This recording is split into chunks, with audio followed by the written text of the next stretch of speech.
இந்த இடம் பார்த்தீங்கன்னா கோரக்கர் குகைன்னு சொல்லுவாங்க. இந்த கோரக் மலைக்கு உள்ள இந்த பாறைக்கு உள்ள இந்த யாரும் பார்த்துருக்க கூட மாட்டாங்க. இதெல்லாம் பார்த்தீங்கன்னா கோரக்கர் குகைன்னு சொல்லுவாங்க. இந்த சிவலிங்கம் வந்து கோரக்கர் வந்து தியானம் பண்ண இடத்துல இருக்குது. இங்கே தான் கோரக்கர் வந்து தியானம் பண்ணிட்டு இருக்காரு. சதுரகிரி மலைக்கு மேலே போகிறல பகுதியாக இந்த பாதையில் நீங்கள் வந்தீங்கன்னா ஒரு கேணி பள்ளத்துக்குள்ளே இறங்கி போதும். அந்த பள்ளத்துலேருந்து ஒரு 100 அடி வருஷத்தில் ஏறி வந்தோம்னா இந்த கோரக்கர் குகைன்றது வந்து இருக்குது. இங்கே வந்து நம்ம வந்து உட்காந்துக்குலாம் சாமி கும்பிட முடியும்.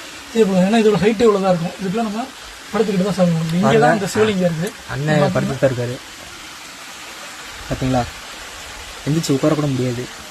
குகைக்கு பின்னாடி அந்த உள்பகுதி தெரியுது இல்லைங்களா, அந்த உள்பகுதியால் இந்த உள்பகுதிக்குள்ளே தான் ரொம்ப வருஷமாக 300 வருஷத்துக்கு மேலே ஒரு 5 தலனாகவும் இந்த சிவலிங்கத்துக்கு காவலாக இருக்கிறதாகவும் இந்த மலைக்கு உள் பின்னாடி நிறையா மூலிகைகள், அதாவது பார்த்தீங்கன்னா கண்ணுக்கு தெரியாமல் நம்ம மறைய வைக்கக்கூடிய நிறைய மூலிகைலாம் மறைய வச்சு அவர் இந்த இடத்துல அடையாளத்துக்கு இந்த சிவலிங்கத்தை வச்சுட்டு போனாங்க.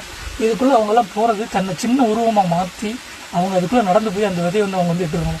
சித்தர்களால் சித்து விளையாட்டு பண்ணுறவங்க இல்லையா, அவங்க வந்து தங்களை சின்ன உருவமாக மாற்றி இந்த பாறைக்கு உள்ளே கூடி போய் அந்த விதையை போய் திரும்ப எடுத்துகிட்டு வந்து அவங்க அந்த சித்திகள்லாம் பண்ணிக்கிட்டு இருக்காங்க. அந்த குகையை உள்ள கட்டி அப்படியே